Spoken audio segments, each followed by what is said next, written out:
What happens when your family might not actually be your family? And what's the summer anime season looking like?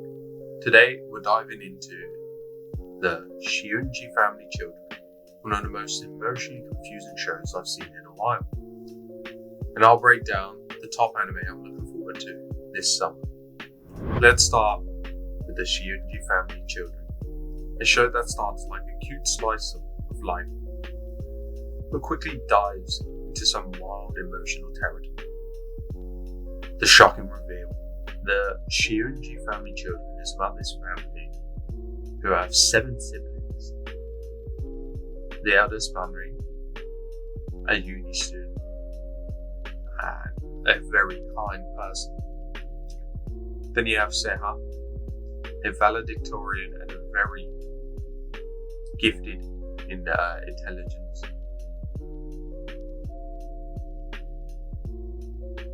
Then you have Oka and Arata, twins. Oka is outgoing and has a bubbly personality, whereas Arata is going to be the successor for the family. Then you have Minami and Shion, who are twins. Minami is gifted in tennis, actually a national pro.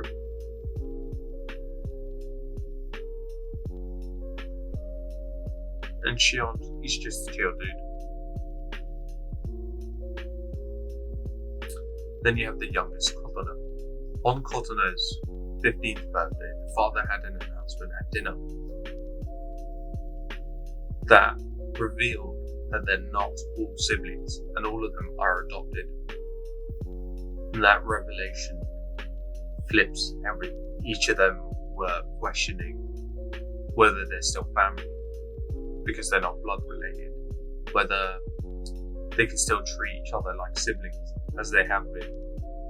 Arata being the successor to the family, he becomes like this emotional center for the family.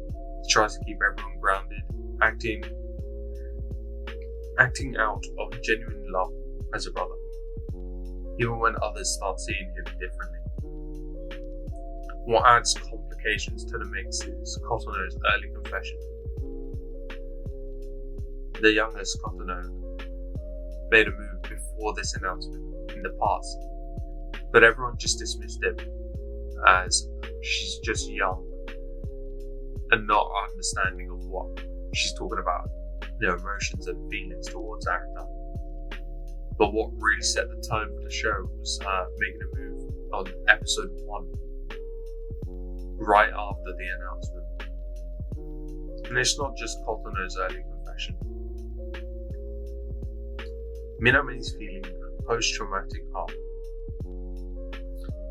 Minami's feelings changed towards Arata after he helped her through her injury and still trained her, still helped her perform and come close to winning national champion in tennis.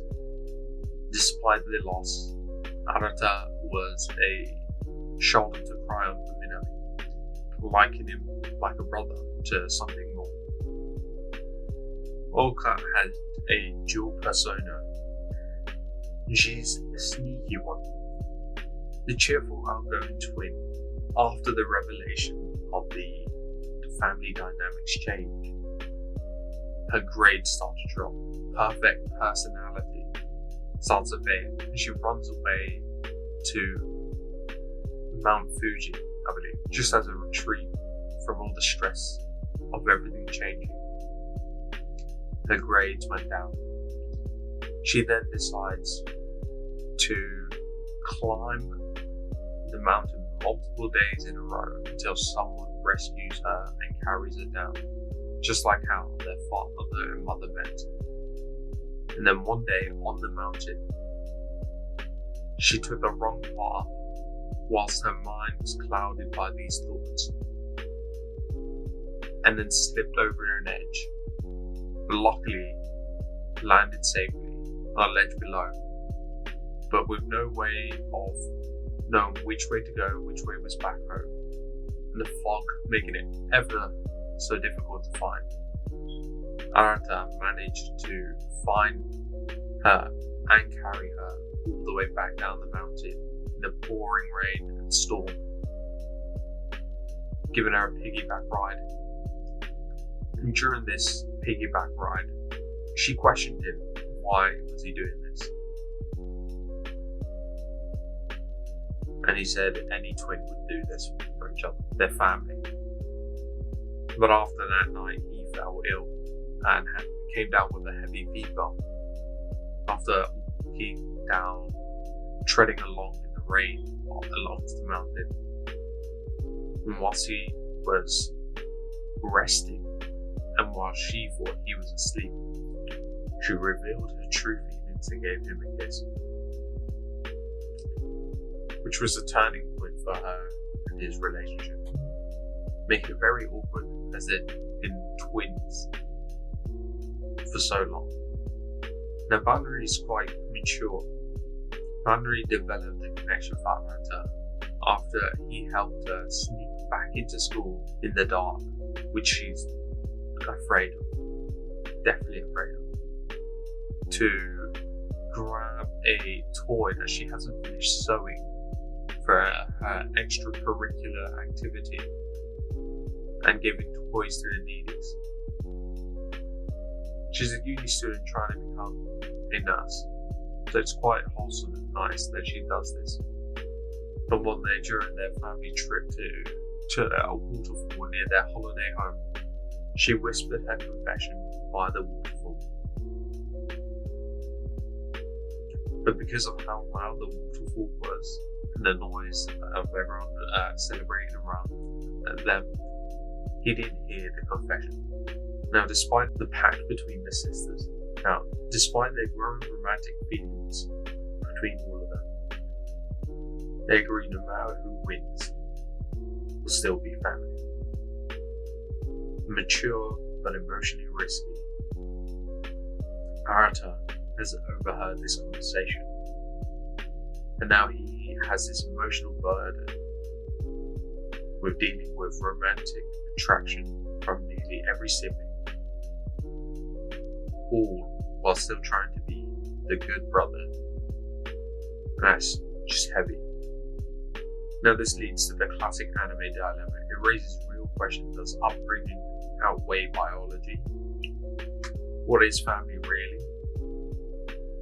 Is it being blood related, or who you spend time with the most, building habits, traditions, and a connection with? It's definitely not a show for everyone, but the Shiunji Family Children handles complicated emotions in a surprisingly grounded way, even if it makes you question everything. Alright, after all that sibling drama, let's lighten the mood. Here's the anime I'm personally hyped for this summer. The new season of Rent-A-Girlfriend's coming. I'm hoping for some actual character growth from Kazuya, or at least more heartfelt children moments without the usualness.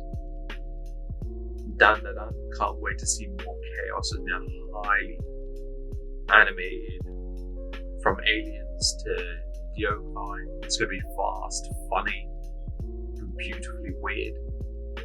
And I'm looking forward to the intro. The first intro was really good for the first season, so I hope the second intro can compete. Let me know if anime intros helps you enjoy the shows better as well, or is that just me? Kaiju number 8.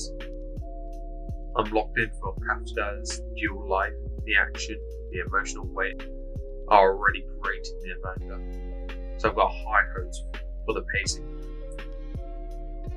There's going to be a second season of My Dress Up Darling. Marin and Gojo are back. I'm expecting cosplay love relationship development, and hopefully Gojo being less emotionally flustered every 2 seconds.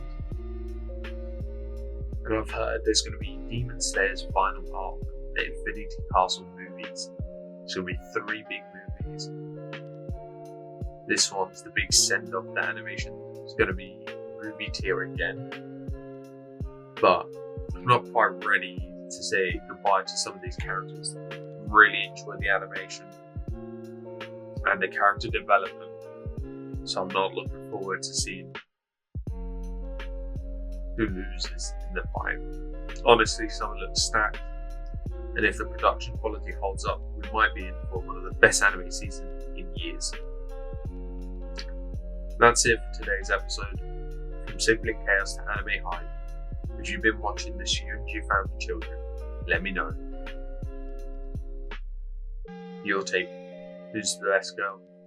And is Araka actually holding it together? And of course, let me know what anime you're looking forward to this summer. Thanks for vibing with me. Until next time, stay real. There may be a little fiction or two. Jane.